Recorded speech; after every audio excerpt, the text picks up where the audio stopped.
Son las 3 de la madrugada del miércoles 19 de agosto de 2026 y en la frontera entre Michoacán y Jalisco, 12 personas están a punto de perder su libertad. Horas después, subirán esposadas a un avión oficial rumbo a la Ciudad de México.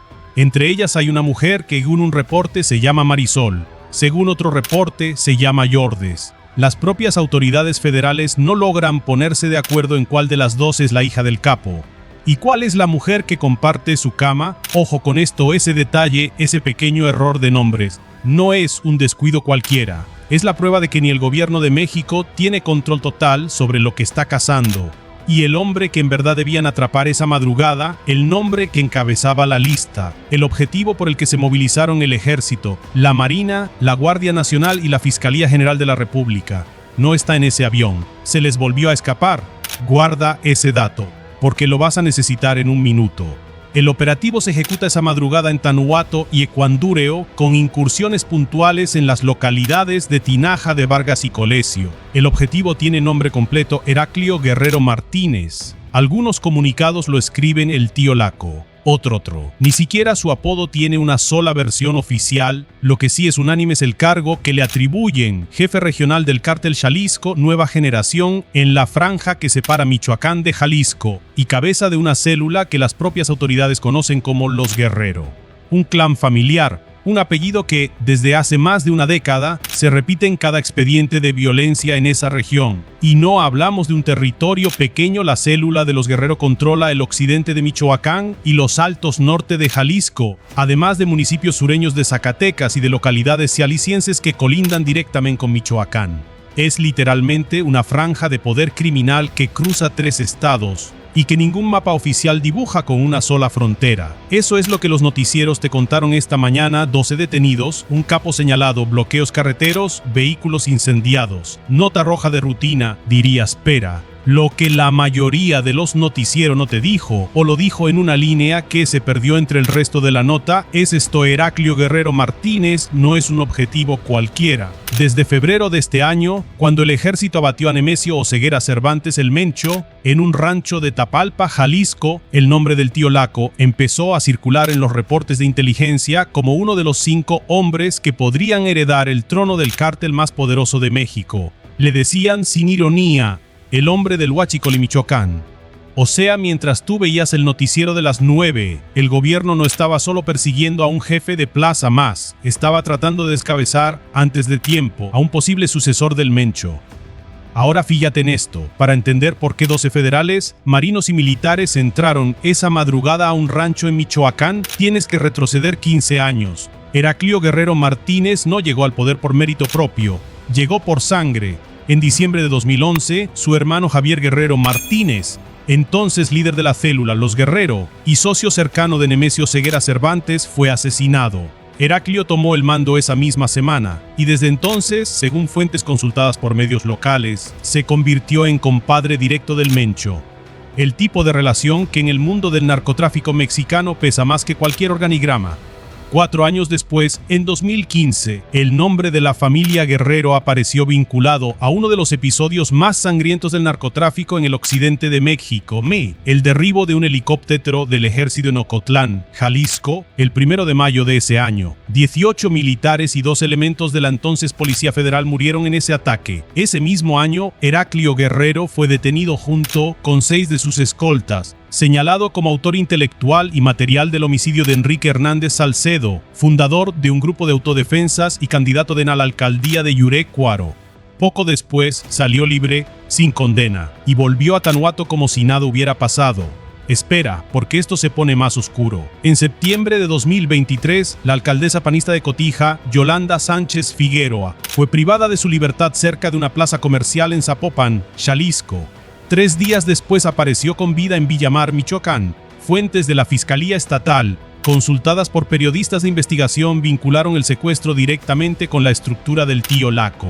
Ese mismo año, casi al mismo tiempo, Heraclio Guerrero organizó en Tinaja de Vargas una fiesta de 15 años para una de sus hijas. Hubo espectáculo de drones, hubo fuegos artificiales, hubo regalos de lujo y hubo, según reportes de la época, la presencia de artistas de narcocorridos, entre ellos el propio Luis Conríquez, amenizando la celebración bajo resguardo de hombres armados. Ojo con lo que pasó después. En noviembre de ese mismo 2023, la Fiscalía General del Estado, con apoyo del Ejército y la Guardia Civil, cumplimentó una orden de cateo sobre uno de los ranchos del tío Laco, precisamente en Tinaja de Vargas. Heraclio Guerrero, según una fuente citada por la Fiscalía, huido minutos antes de que llegaran los uniformados. Lo único que encontraron los agentes fue una jaula adentro, un cachorro de león africano, un cachorro de pantera negra y un tigre de Bengala. 3 fieras exóticas mantenidas en cautiverio ilegal, en la propiedad de un hombre que en ese momento ya era considerado uno de los operadores más peligrosos de la región. Guarda esa imagen, la jaula con las fieras, porque en unos minutos vas a entender por qué esa misma jaula es, en el fondo, la metáfora perfecta de todo lo que está pasando con esta familia. En marzo de 2025, un corrido dedicado al tío Laco empezó a circular después de una emboscada contra el ejército en Jalisco. La investigación-agresión llevó a la detención de 4 sicarios que calecos con su apodo bordado, y en mayo de este año, 2026, una célula bajo las órdenes directas de Heraclio Guerrero emboscó a elementos de la Guardia Civil en una gasolinera de Zamora, Michoacán. El saldo: 6 policías heridos y un civil más entre los lesionados. Y entonces llegó febrero. El 22 de febrero de 2026, en un operativo militar en Tapalpa, Jalisco, las fuerzas especiales mexicanas ubicaron y abatieron a Nemesio Ceguera Cervantes, el Mencho, líder máximo del cártel Jalisco, nueva generación durante casi 2 décadas. En el mismo enfrentamiento hubo otro hombre, Rubén Guerrero Valadez, alias El Runo, hijo del tío Laco, hombre de seguridad personal del propio Mencho. Según el comunicado castrense, Heraclio Guerrero es señalado como responsable directo de haber ordenado agresiones contra elementos de la Guardia Nacional ese mismo día como represalia inmediata por la muerte de su hijo y de su compadre. El saldo de esa jornada, de acuerdo con reportes de autoridades de ambos países, fue de al menos 25 elementos de la Guardia Nacional muertos, 34 presuntos integrantes del crimen organizado abatidos, 2 empleados de gobierno y al menos un civil más entre las víctimas. Atención con este dato, porque es la clave de por qué el gobierno actúa ahora con tanta urgencia tras la muerte de El Mencho. Los servicios de inteligencia mexicanos y estadounidenses empezaron a circular una lista corta de posibles sucesores para el liderazgo del King. Heraclio Guerrero Martínez, el tío Laco, apareció en esa lista, no como un nombre menor, como uno de los 5 hombres con mayor probabilidad del control de una de las organizaciones criminales más violentas del hemisferio, según calificaciones de la propia DEA. En esa misma lista de posibles sucesores aparecen operadores que dominan otras piezas clave del cártel, como la zona metropolitana de Guadalajara, el corazón financiero y logístico del CREN. Pero ningún otro nombre de esa lista corta controla, al mismo tiempo, Huachico, territorio binacional y una red de sobrinos ya sancionados en Estados Unidos. Eso explica por qué, 6 meses después de la caída del Mencho, cientos de elementos de las Fuerzas Armadas Icanas amanecieron tocando puertas en Tanuato y Ecuandureo. Y el dinero de esta familia no se queda en México. En junio de 2023, el Departamento del Tesoro de Estados Unidos, a través de la Oficina de Control de Activos Extranjeros, sancionó a 2 de los sobrinos del tío Laco, Alonso Guerrero Covarrubias, alias El Ocho, nacido el 10 de diciembre de 1990, y Javier Guerrero Covarrubias, nacido el 14 de febrero de 1988, ambos originarios de Michoacán. Ambos identificados por Washington como miembros experimentados y violentos del CREN. La acusación de armas de alto calibre desde Estados Unidos hacia México, robo de combustible y participación en actividades de narcotráfico. El subsecretario del Tesoro para Terrorismo e Inteligencia Financiera, Brian Nelson, explicó en ese momento que la acción buscaba romper redes de apoyo que sostienen al CAL en su capacidad de traficar fentanilo hacia territorio estadounidense. Los sobrinos del tío Laco, según el propio Tesoro, operaban junto a una red de tráfico de armas construida por Obed Cristian Sepúlveda Portillo, un ex policía de Guadalajara ya sancionado desde julio de 2022 por procurar y traficar armamento de alto calibre desde Estados Unidos hacia México a nombre de los propios hermanos Guerrero Covarrubias. Como resultado de las sanciones de 2023, cualquier bien de Alonso y Javier dentro de territorio estadounidense quedó congelado, y cualquier persona o empresa que haga negocios con ellos corre el riesgo de terminar también en la lista negra del Tesoro. Y esa lista no ha dejado de crecer. Apenas el mes pasado, en julio de este año, Washington sancionó a otro grupo de 7 presuntos operadores de una red de lavado de dinero Ligang, acusados de mover, solo en territorio estadounidense, decenas de millones de dólares al año desde por lo menos 2023. La familia Guerrero, en otras palabras, no solo pelea territorio en México, pelea también desde hace años en los expedientes financieros de Washington. Ahora fíjate en esto, todo ese historial, 15 años de sangre, jaulas con fieras exóticas, corridos, secuestros y sanciones internacionales. Es el expediente que trae consigo Heraclio Guerrero Martínez la madrugada del 19 de agosto, cuando el gobierno mexicano decidió finalmente ir por él. El despliegue comenzó antes del amanecer. Elementos de la Secretaría de la Defensa Nacional, de la Secretaría de Marina, de la Secretaría de Seguridad y Protección Ciudadana y de la Fiscalía General de la República entraron de manera simultánea a Tanuato, Ecuandureo, Tinaja de Vargas y Colesio. La operación, según el propio Gabinete de Seguridad, fue resultado de trabajos de investigación e inteligencia previos. En una primera fase cayeron 9 personas. Horas más tarde, durante patrullajes en la zona, 3 más fueron detenidas. El total, 12 presuntos integrantes de la estructura criminal ligada al Tío Laco. Entre los primeros 9 detenidos hay 2 nombres que se repiten en cada reporte, aunque no siempre en el mismo orden: Marisol y Lourdes. Una es señalada como hija de Heraclio Guerrero, la otra como su pareja sentimental. El propio Gabinete de Seguridad las identificó así en un mensaje oficial, pero distintos medios que citaron ese mismo comunicado terminaron invirtiendo los papeles. Para algunos, Marisol es la hija, para otros es Lourdes. Ese detalle no es un error menor de redacción, es un reflejo de algo más profundo. La vida privada de este hombre, su círculo familiar y sentimental, ha sido tan hermética durante 15 años que ni el aparato de inteligencia del Estado mexicano lo logra describirla con precisión el mismo día de la detención.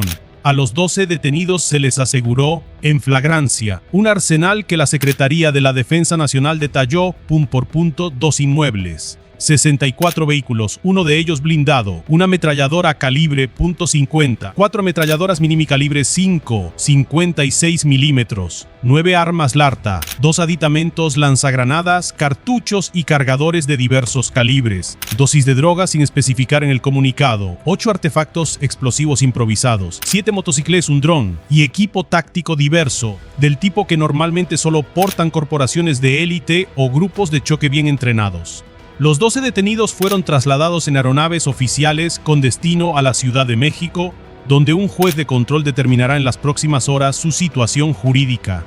Es probable que varios de ellos enfrenten vinculación a proceso, es decir, que un juez considere que existen datos suficientes para investigarlos formalmente por delitos graves y que se les imponga prisión preventiva oficiosa, la medida que, por ley, obliga a un acusado a esperar su juicio encerrado, sin posibilidad de fianza, cuando el delito que se le imputa está en la lista que marca la Constitución.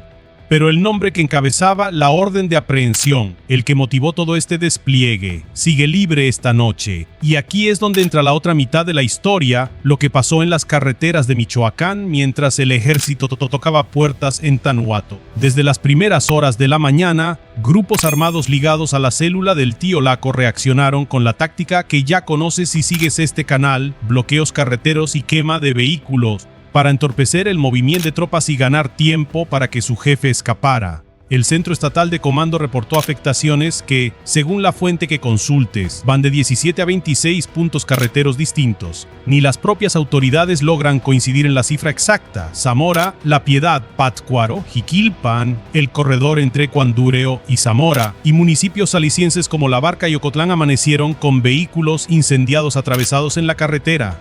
La circulación estuvo interrumpida en algunos tramos hasta por 10 horas. La presidenta Claudia Sheinbaum confirmó el operativo esa misma mañana durante su conferencia matutina en Palacio Nacional, antes incluso de que se conociera el número final de detenidos. Dijo textualmente: hay un operativo de detención de un objetivo o varios objetivos relevantes. No dio nombres, no confirmó si el objetivo principal había caído. Solo pidió esperar a que el Gabinete de Seguridad diera los detalles más tarde ese día. Pasado el mediodía, con buena parte de las vialidades ya despejadas, el gobernador de Michoacán, Alfredo Ramírez Bedoya, Escribió en su cuenta de la red social: todas las carreteras se encuentran libres, garantizando el tránsito y la seguridad. Horas después confirmó la reapertura de al menos 15 puntos que habían permanecido bloqueados, incluyendo tramos en Morelia, Zacaputzintzuntzan, Tangancícuaro, Coeneo, Zamora, Panindícuaro, Nahuatzen y Paracho. Las autoridades estatales, hasta el cierre de este reporte, no confirmaron personas fallecidas ni lesionadas durante los bloqueos de este miércoles. Contrástalo con lo que pasó apenas 6 meses atrás, cuando la caída del Mencho dejó entre militares, presuntos criminales, civiles y empleados de gobierno más de 60 muertos en un solo fin de semana. Esta vez, al menos por ahora, Michoacán se salvó de un baño de sangre de esa magnitud. Esto no es nuevo en la región y tienes que saberlo para entender el patrón completo. El 1 de agosto de este mismo año, la detención de Alfonso Fernández Magallón, alias Poncho la Quiringua, líder del Cártel de los Reyes, ya había provocado una ola idéntica de bloqueos en Los Reyes y municipios vecinos. Esa vez, el gobierno de Estados Unidos llegó a emitir una alerta de viaje de nivel 4, la más alta posible, recomendando a sus ciudadanos no viajar a Michoacán. Y todavía hay más. 10 días antes de la cacería del tío Laco, el 11 de agosto, el propio secretario Arfuch había presentado, durante la mañanera, la detención de otras 12 personas en Uruapan y Siracuaretiro, presuntos extorsionadores del sector aguacatero, ganadero y cárnico que cobraban cuotas a productores y empacadores justo cuando inspectores estadounidenses estaban en la entidad para destrabar exportaciones de aguacate hacia Estados Unidos. Para lograrlo, el gobierno federal había desplegado 1.500 militares. Es decir, en menos de 3 semanas, Michoacán vivió 3 operativos de alto impacto distintos contra 3 estructuras criminales distintas, con el mismo número final de detenidos, cada vez 12.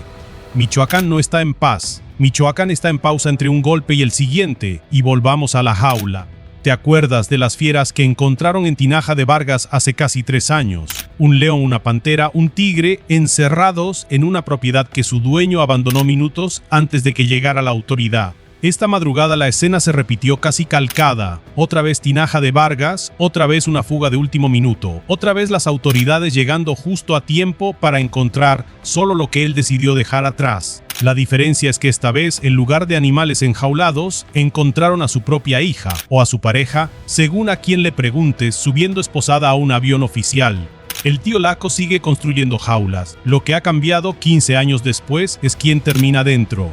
12 personas duermen esta noche en una celda de la Ciudad de México, entre ellas alguien que comparte su sangre o su cama con uno de los hombres más buscados de México, aunque ni el propio gobierno se ponga de acuerdo en quién es quién.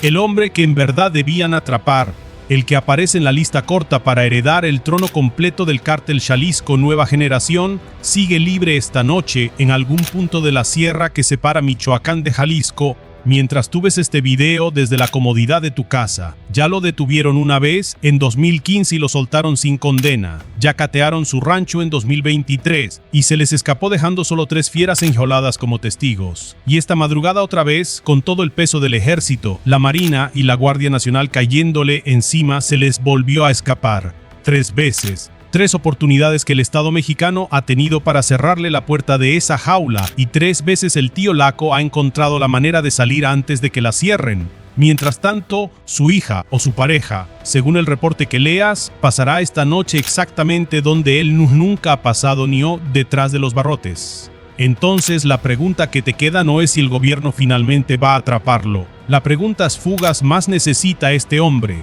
Antes de que dejen de llamarlo prófugo y empiecen a llamarlo simplemente el que manda.